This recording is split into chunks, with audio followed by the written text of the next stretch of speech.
Greetings, beautiful earthlings. My name is Star. If you are new here, I don't know how you found me, but I am super glad you did. And if you are returning, y'all, the real MVP, you already know.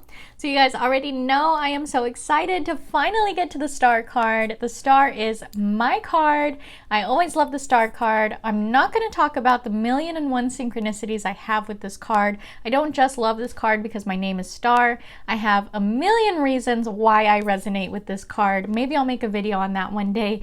But for right now, if you guys have not already seen the Devil card and the Tower card, I feel like it is very important to watch that so that you understand how we have gotten to the Star card.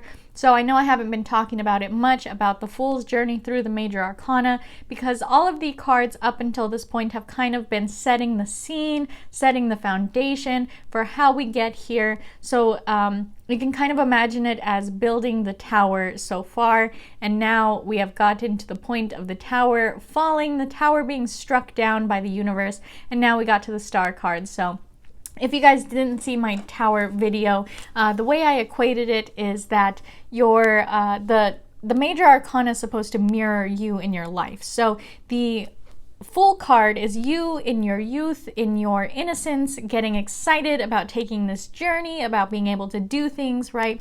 Then you start walking along, you learn you have the power to do things, you start to make your own garden, you start to stand in your power, you start to create where you want your path to go, and you start doing all of these things along the way. And once you reach your teenage or mid to early 20 years, you start indulging in some less than favorable behaviors, right? You start having some addictions, you start indulging in everything you want to indulge in because you're a young adult, you're on your own, you have that freedom, you do whatever you want to do, and you do a whole lot of it, right? But then the universe tells you can't keep living this way, it's not healthy, you can't do that, and you're like, man, I'm a teenager, I'm invincible, I'm a young adult, I can do whatever I want, you're not going to tell me to slow down. So, boom, the universe gives you a tower, knocks you off your pedestal because you are high up there, right? You think you are all-knowing because you are a young adult. So the universe knocks you on your butt and tells you, you are nothing, you are a little ant to me, I am the all-powerful universe, right? I'm the great and powerful Oz, you are nothing. So knocks you on your butt, and once you are as low as you're gonna get, as on the floor crying, realize you've lost everything, you spent all this time in this low vibrational energy and you don't know who you are anymore, that's when you realize the only way to go from there is up. So while you're on the floor crying, you start sitting there and imagining hope, and you start seeing this bright star, and you start hoping, and you start dreaming, and you start wishing, and you start rebuilding who you want to be moving forward, and you start taking responsibility for your life as an adult and start rebuilding, essentially.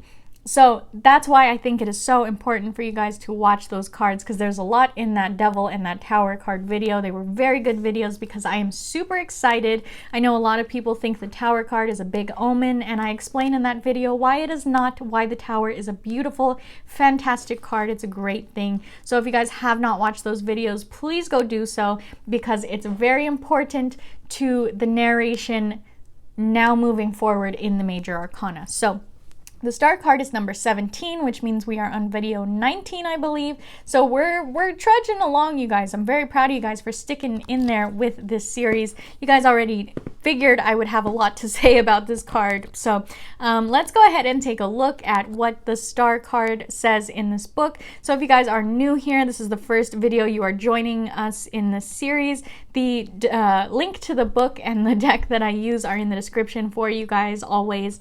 I can't show you the book anymore. I have it on a stand now. So let's go ahead and talk about the Star card here. It says, we use the image of the star to capture our highest hopes and also the head in the cloud dreams which have lost touch with reality. A warning against egocentricity and ignoring the rest of the world. It encourages us to find out where we are and what our own contribution to the cosmos may be.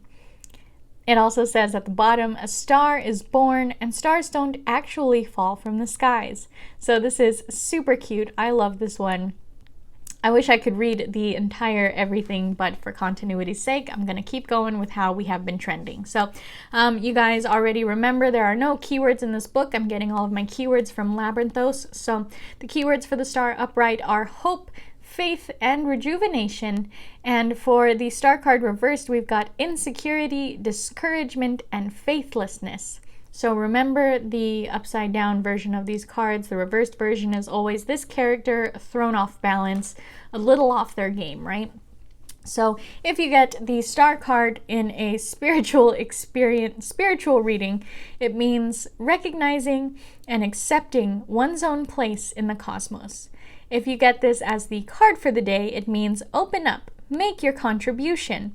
Do away with false modesty and inhibition so that the full beauty that is you can come into its own. If you get this in a love and relationships reading, it means time for your feelings to thaw out. And if you get this in a success and happiness reading, it means don't hide your light under a bushel and don't forget that you are only a part of the much bigger Milky Way. So that's like I said earlier, when I was like, you're just an ant to the universe. You are nothing. You think you're everything. You think you are all big and powerful. You get this big human ego, right? You're nothing. You are absolutely nothing in the vast, expansive, multi-universe, right? So let's go ahead and take a look at the 10 important symbols here. This is a super fun card. I'm so excited to be here. Finally, we're getting into the good stuff, guys. So, let's take a look first at the figure's position or pose. Clearly, there's a figure. She is positioned and posing. So it says dedication and contemplation, perhaps also a reference to Narcissus as he fell in love with his own reflection, or the figure is seeking her image in vain in the agitated waters. So as you can see, she's looking into the water as she's pouring the water.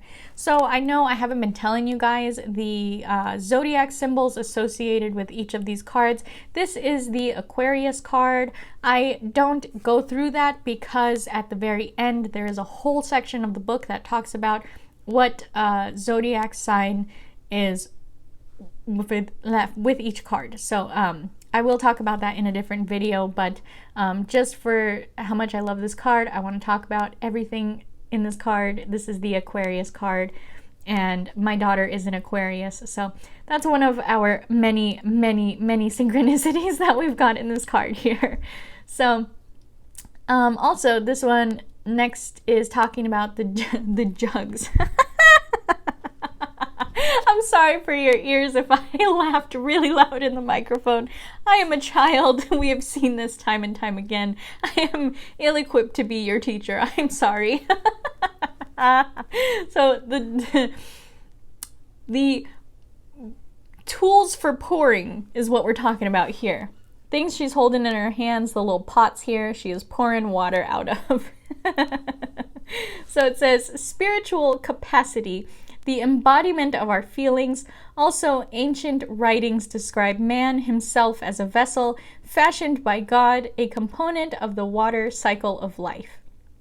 So the next one we got here is water to water and water to earth. So as you can see with her pouring tools, she is pouring water in the water and she is pouring water on the earth. So that's what we're talking about here.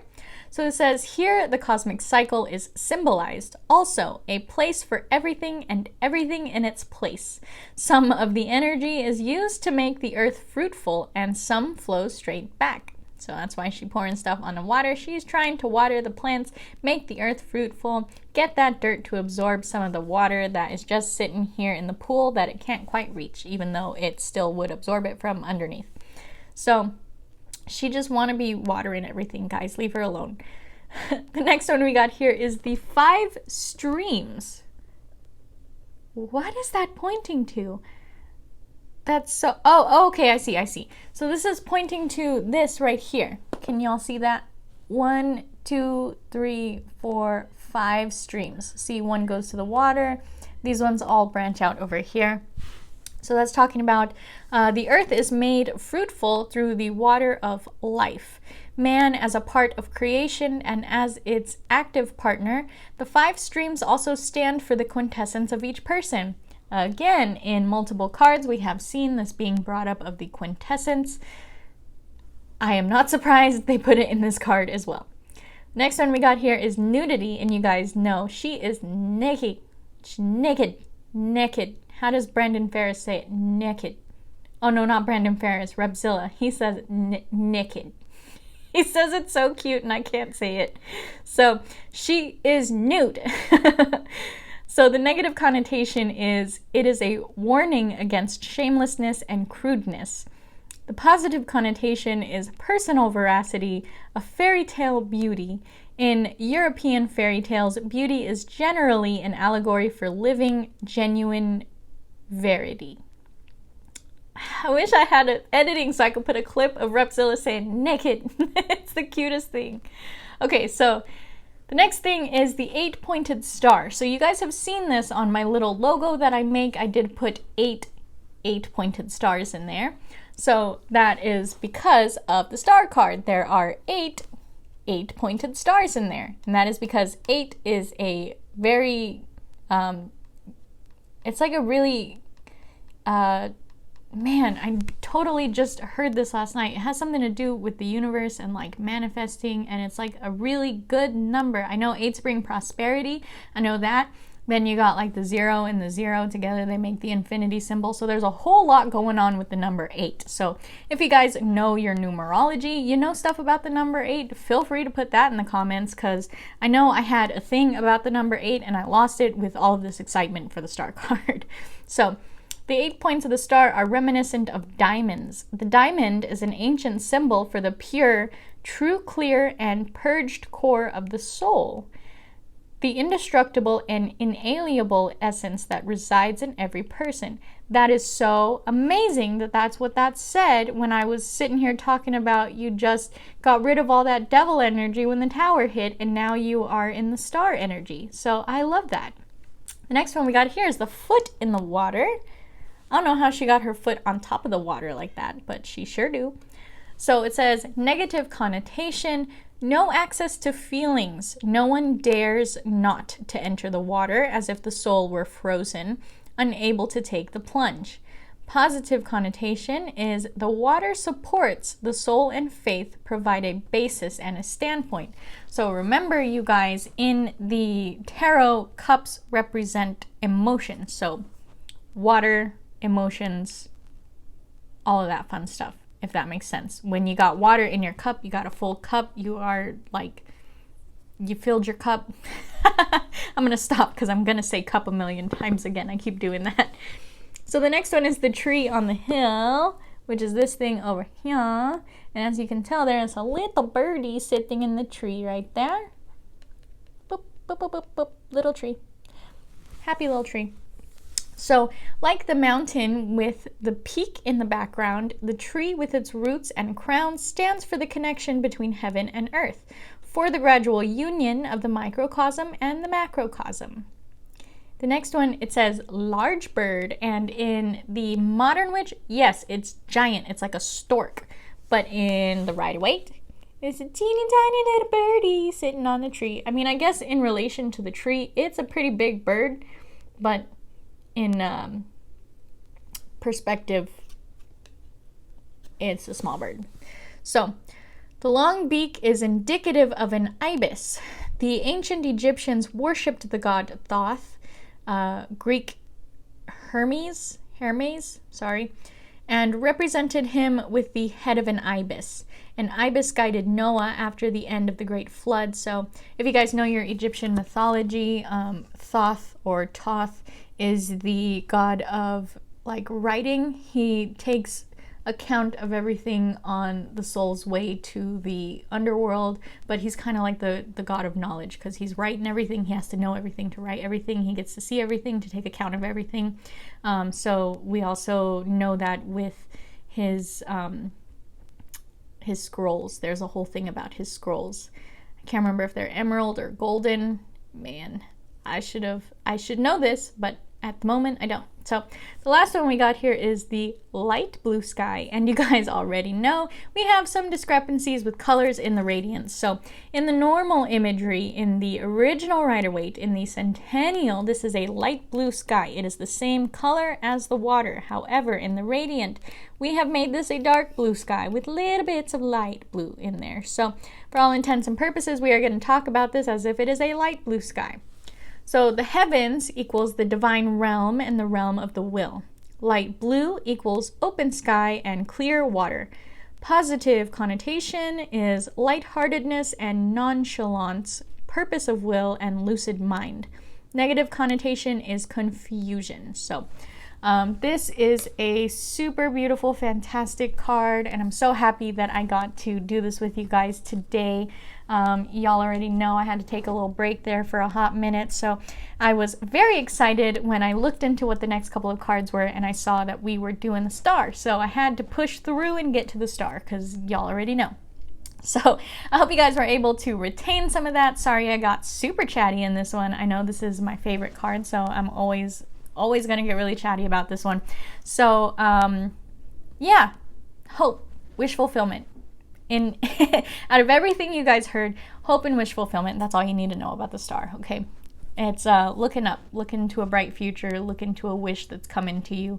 Just remember there was an old Disney movie, I want to say Peter Pan, I could be wrong, but it's talking about wish upon a star. I feel like that's a whole theme with Mickey in and of itself, wish upon a star. That came up a lot in Disney movies. So that's what you guys can take from the star card. You don't really have to know all the stuff that's in there. I'm actually really surprised we didn't talk about the mountains that are in the back. They usually have to cover every single thing that's in there. So I really hope you guys enjoyed this video. Sorry I'm running this video long. I'll go ahead and jump into the next one now so that I stop chatting. So if you guys have not already, please check out that Google document link in the description box that is there for you guys to utilize so that you can take responsibility for your learning in this series and follow along with the information I have for you guys. I have gotten you as far as the lovers as of today, so you guys can go back and rewatch those videos if you feel you need to with the script. I've told you guys before, feel free to print it, highlight it, take notes. If you need to copy paste it into another document, make the letters bigger, bolder, do whatever for your eyes. By all means, I just did what I could to cram everything into one page so that every card has its own page. So I really hope you guys use that. And if you guys made it to the end, please give me a big thumbs up. If you didn't like this video, that's cool. Thumbs down. You don't have to like my video. And why don't you comment with a star down there if you want to? I know you guys love commenting whatever you want to comment, so that's why I've stopped doing my comment call out, but I love seeing comments on my stuff. It makes me feel so good that you guys are interacting and actually sticking to the end and actually noticing things in those cards that you have not noticed before, and it makes me feel very proud as a teacher that my trusty bunch is still hanging in there with me. So I'm so very proud of you guys. I'm going to say that time and time again, and I'm so glad that we're getting into the fun part of the Major Arcana, because we're almost out of the Major Arcana, you guys. We're almost done with that. I believe there's 21 in the Major Arcana, and we're at 17 now. So we're almost done with the Major Arcana, and then we can get into the fun stuff, okay? I think the way that I'm going to start doing those next is by aces first, then kings, queens, knights, pages, and then the number 1 of each suit. So I'm not going to do it in each suit by itself. I'm going to do in categories of the, you know, the aces and whatnot. I think those are actually the suits, and then the other one is like a different name. I don't know, guys. There's suits, there's courts, there's all kinds of stuff. So I always get confused, and I just call it the wands, the pentacles, the chalices, the what have you. So I hope you guys have a beautiful, wonderful day wherever you are when this video reaches you, my friends, and I can't wait to see you in the next one. Namaste.